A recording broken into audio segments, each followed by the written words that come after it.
What's up, you guys? It's Lady King here, LadyKing1990 at gmail.com.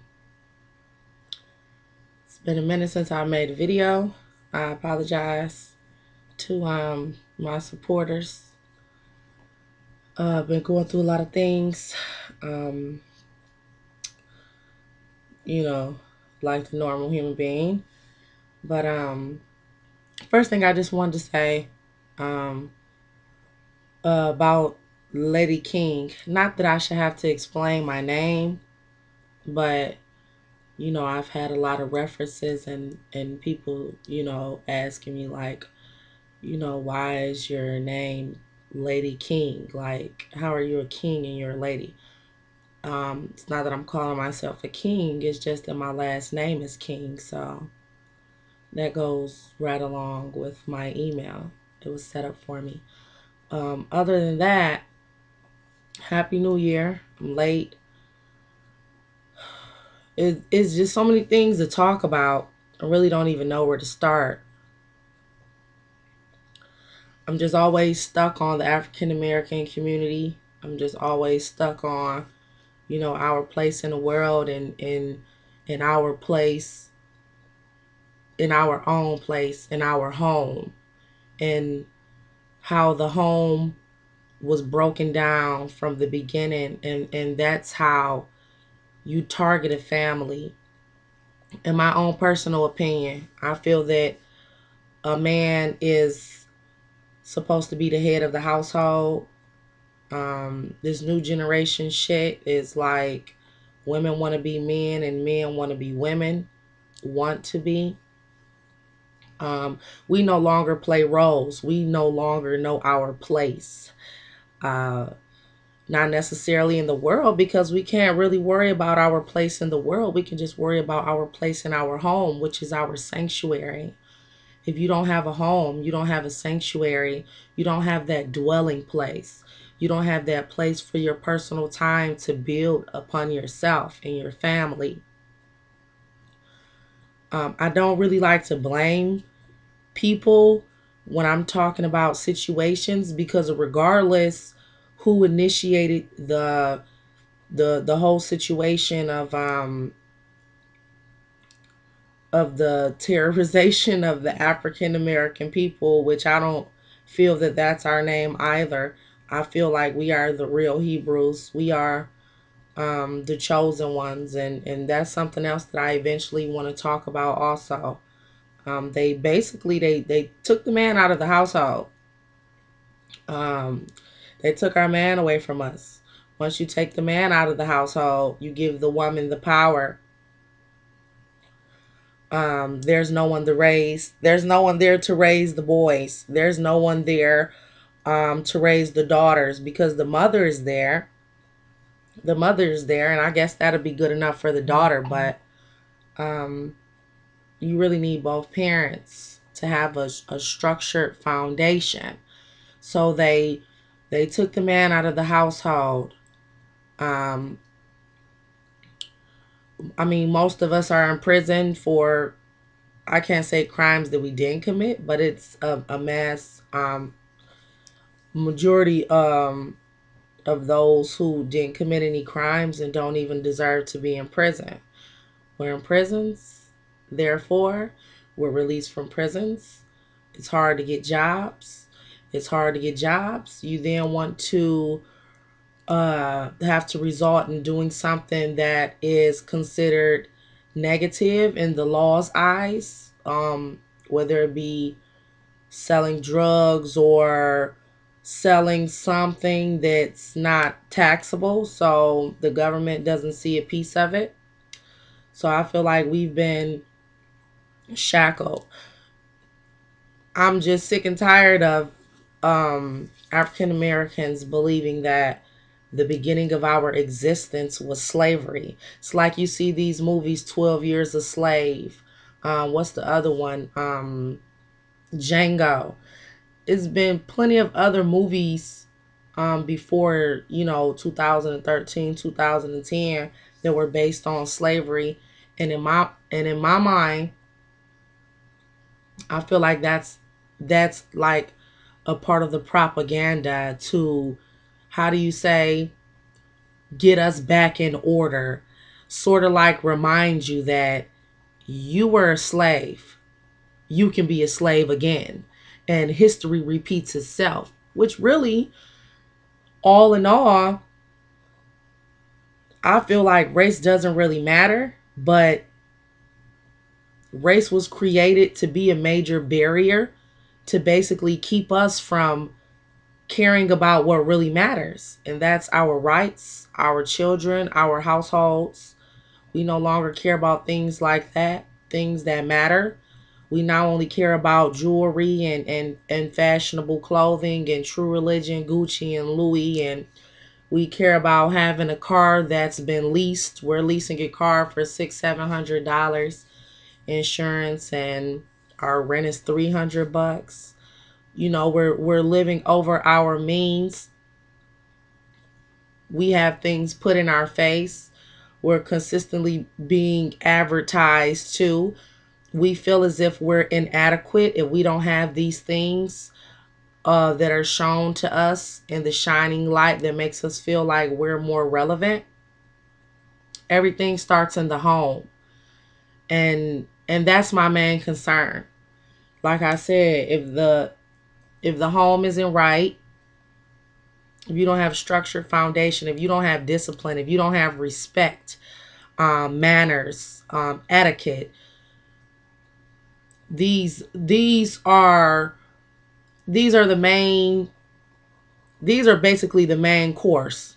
These are the courses. These are the only courses that will ever matter, that will help you in the world in dealing with other people and being compassionate and showing sympathy and having empathy. Because if you grew up in a household where, you know, your mom was beaten in front of you on the consistent basis, you know, your father was an alcoholic, that's whether you're white or black, Indian, Asian.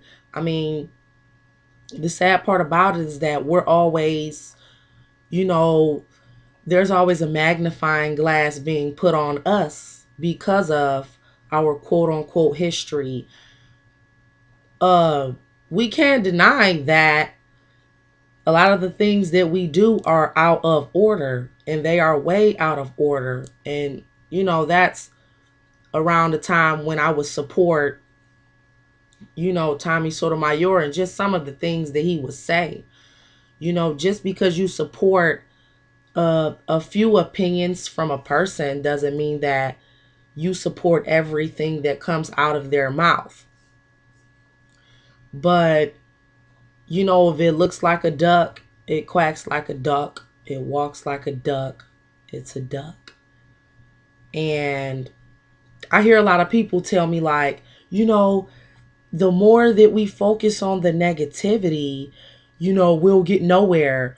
And in my opinion, and I'm always going to say my opinion because I have an opinion just like the next person, I might just feel like my opinion is more relevant and it matters, and it can actually lead to some change. You get what I'm saying? It's like us black people. And the only reason I'm so focused on black people is because, like I said, I am biracial. That doesn't matter. You call yourself who you relate to.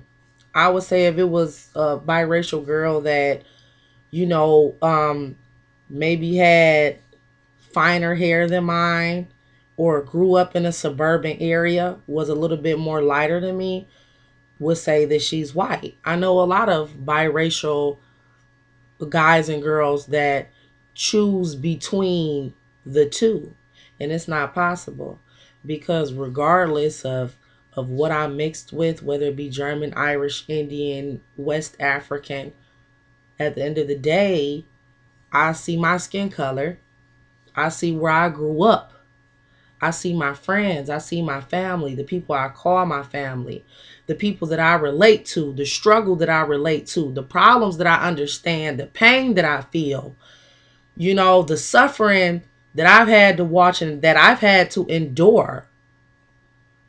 And I'm an African American, period. point blank.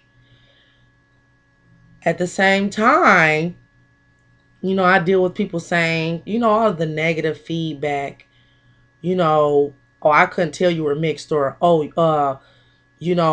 so you're not black, so you can't talk about black people. I'm not talking about black people. I'm talking about us as in a whole, as in a group. And why would I be speaking unless I care? You get what I'm saying? Why would I speak unless I honestly care on our future and our tomorrow? Because if we don't wake up today, there will be no tomorrow to wake up to. It's sad. Don't drop that dun-to-dun. Twerking, all of these buttocks injections, of course the extensions. And my thing is with the extensions, you want to wear extensions, you want to wear extensions. That's what you want to do. Is if it's easier on you, if you don't have time to do your hair every day. I know how frustrating it could be to get up to do your hair every day. The only difference is that being natural is less expensive. It could be more expensive starting off, but eventually it will become less expensive. You won't be spending $80 on a pack of extensions. You get what I'm saying? To last for some months. Those few topics there, the extensions and just the materialistic things are really minute compared to what really matters in a situation. What really matters in this situation is the household. Is the woman playing her role? Is the man playing his role? And playing your role means playing your role, going by those names, fulfilling those names, taking care of your duties, daily duties, priorities, not choices. We have children. Everywhere I turn, all I see is children. But then all I see is 2 and 3-year-olds twerking, and it's just sickly to me. It's really sickly on actually what we've become.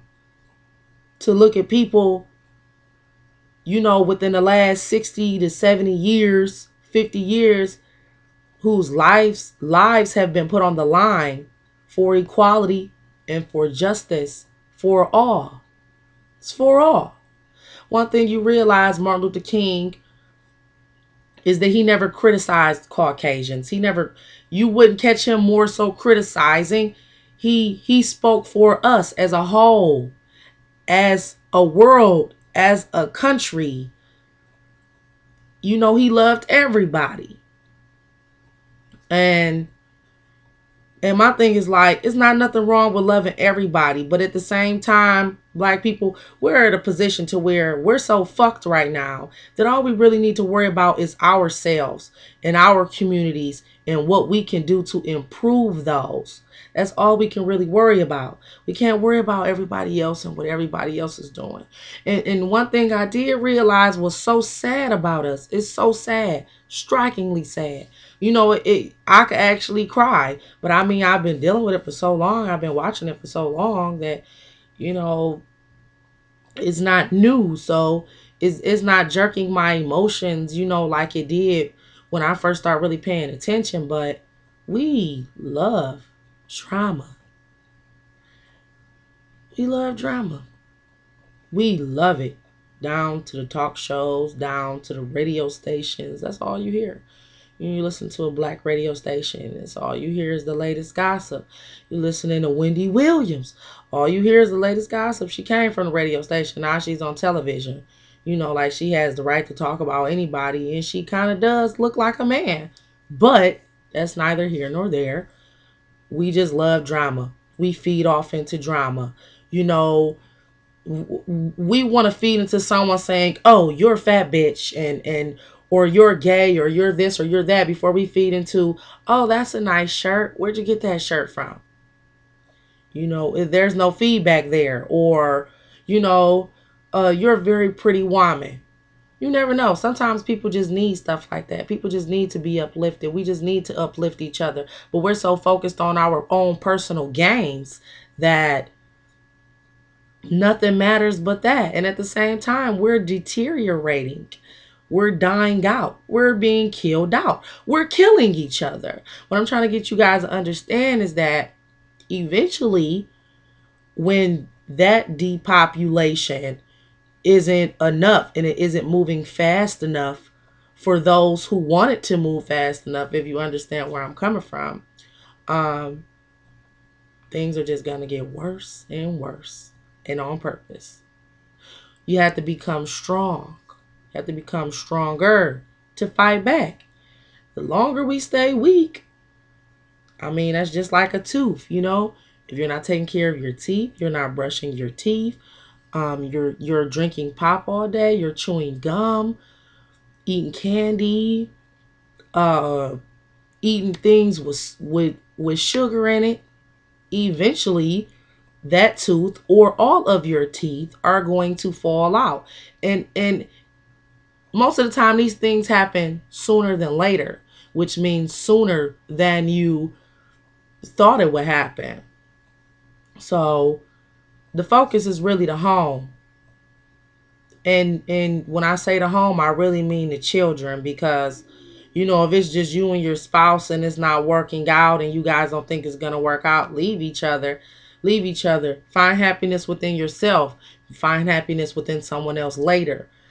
Leave them, you know, if it's just you guys. But if it's children, that's when you actually need to take a second and say, is it worth it? Because just by you and your spouse, your companion leaving each other, it then creates that that situation of separation inside of your child's mind, regardless of if you think it affects them or not. Subliminally affects them. You know, that that image of separation. I remember when mommy and daddy separated, so you know, now it's kind of stuck in their mind, subliminally, unconscious thing that, you know, well, it doesn't matter if you have kids. If it's not working out, it's not working out. But at the same time, we have to understand that we have been turned against each other. It's all mind psychology. It's all mind psychology. And to know mind psychology, you have had to been taught it or taught yourself. Mind psychology. It's bad mama jamma, let me tell you. We've been turned on each other. The man was taken out of the household.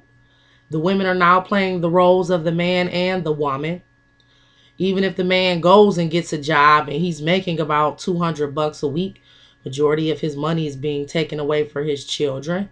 And, you know, who's to say that couldn't have been taken care of with just a little communication and trust?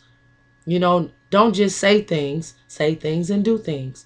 I'll be there to get my child on so-and-so and be there. But at the same time, one thing I want you people to understand, and this is the last thing that I'm going to say. Like I said, it feels good to, you know, be back and make a video and you know that I have people that are waiting on me, you know, to hear my videos and understand exactly where I'm coming from. I really appreciate that. I love you guys. I swear God knows.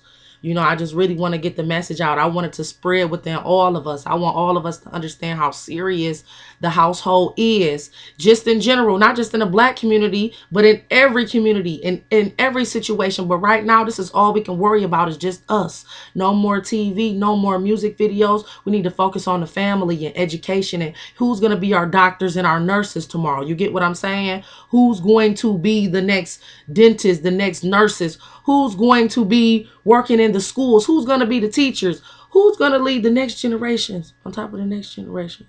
The next generations. I'm scared. I don't have any children. And I don't think I'll have any children just because of this. We got to stop putting each other down and start uplifting each other. That's the first step. You know, just like they told you when you were younger. If you don't have nothing nice to say, don't say it at all.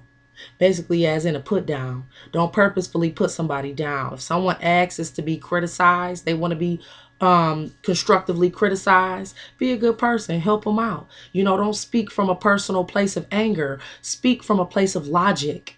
You get what I'm saying? Just so many thoughts running through my head. I'm actually going to start taking notes so that I can remember exactly what I want to discuss.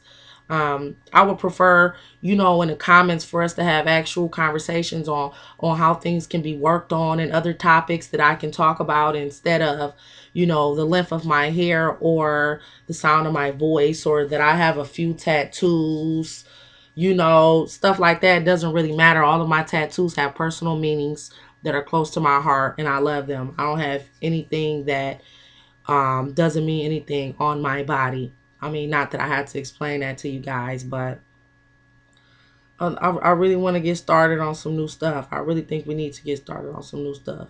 It's so hard to change, when you're so used to being a certain way and stuck in your ways, and just, it's a mental thing. It's insanity. You can't keep doing the same thing expecting a different result.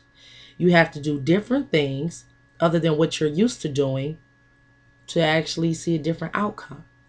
And if you don't like that outcome, you have to keep changing until things get right. We got to stop being selfish. That's the problem. Being selfish, because if we weren't so selfish, why aren't we worried about our younger generations? It's so sad, man. It's so sad. It is so sad. But peace, you guys. Give me an input. Let me know how you feel. This is basically what all my topics are gonna be on. Majority of my topics, because I love my black people. I love I